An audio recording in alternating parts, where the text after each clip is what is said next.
आज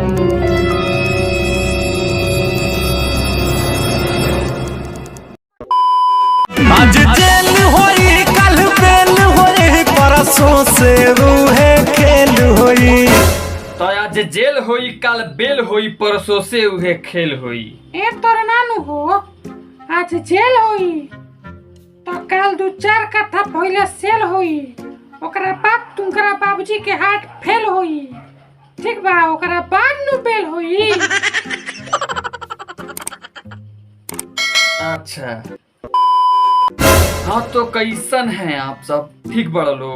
तो आज हमनी के फिर से बात कर जी भोजपुरी गाना पर। तो चलो लो भाई लोग, बिना देरी कैले आज के पाठशाला शुरू कइल जाओ। 24 घंटा घूंघट में अम्मा जी हम रहब ना। तो तू घूंघट में ना रहबू ना। एगो बात समझ लो, ई बिहार ह और बिहार में संस्कार नाम के भी कोनो चीज होला। आ काहे घूंघट ना ओढ़बू तनी हमहू जानी। तनी बताओ तो तू काहे घूंघट ना ओढ़बू, बताओ हमरा के, हम जानल चाहतनी। मॉडल जुग के कन्या हम इतना सासत साहब ना। हाँ तो तू मॉडल जुग के कन्या हो, यही से घूंघट ना ओढ़बू ना। इंग्लैंड से आइल बड़ू का हो? ससुर भसुर के आगे पर्दा में हम हो लुकाए काहे। घूंघट तो तारा ओढ़े के पड़ी, काहे कि उ लोग तहार ससुर भसुर हलो, ना कि तहार सैया। भाई अपना मर्दा के कमाई ला जाए काहे। ओए होए होए होए होए होए होए ना। सुनो लोग भाई लोग, खानी अपना मर्दा के कमाई तो लजाई का है, ये अपना सैया जी के कमाई खाली यही से ना लजाई है।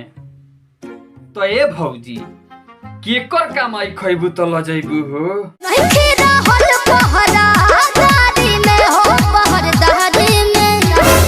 अच्छा तो नैहर में छुटहा चरत रहलू का हो? मोहनन साला हमारे साड़ी में हो, हमार साड़ी में। अरे जब तारा साड़ी पहने में दिक्कत होता तो सूट वगैरह पहन लो, तारा के केहू माना थोड़े करी हो। घर भर के खाना पानी हम ही अकेले बनाए करे। हाँ तो घर भर के खाना तू अकेले ना बनेबू ना। तो रुको 2-4 गो चेला सन के भेज देतनी, तार हेल्प कर दिह सन। ए कैमरामैन हटाओ वगैरह के, तो ढेर बकचोदी कर लेलस, हटाओ। घर से निकलो कटोरी ना गली में सलमान खान आया है। तो घर से निकलो कटोरी ना गली में हनुमान खान आया है। सुनो तारो तनी ध्यान से गाना सुनो।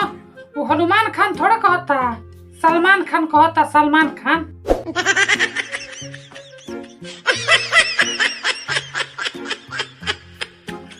घर से निकलो कटोरी ना गली में सलमान खान आया है।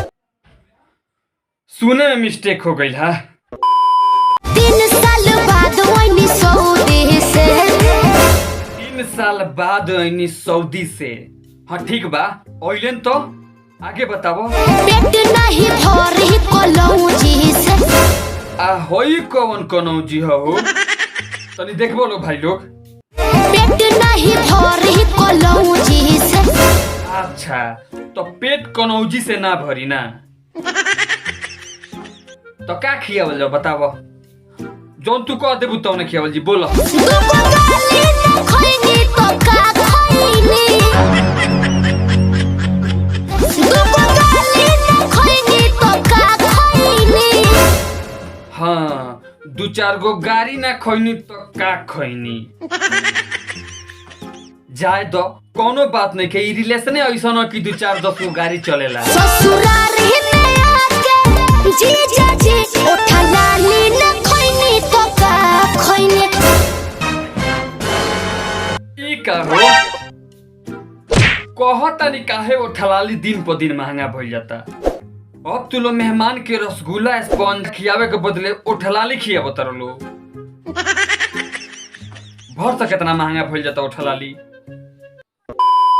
जाके ससुरारी में छा गई, ओठलाली ना खइलो त का खइलो।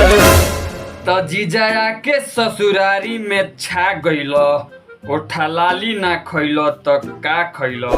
एगो बात बतावो ए चप्पड़ गंजू जी, शिल्पी राज का खराब गइले रहली है गनमा जे तू एकरा के दोहरा देलो। अपना भोजपुरी इंडस्ट्री में इहे बाबी, एक आदमी के बढ़िया गाना गावल कि 75 जना कॉपी करे खातिर एकदम रेडी बड़े। आई होप कि वीडियो तारा लोग के बेहद पसंद आयल होई, तो लाइक कमेंट शेयर कर देहल करो लो भाई लोग। ऐसा वीडियो देखे खातिर हमारे चैनल के सब्सक्राइब करो लो, बेल आइकन दबा दो लो।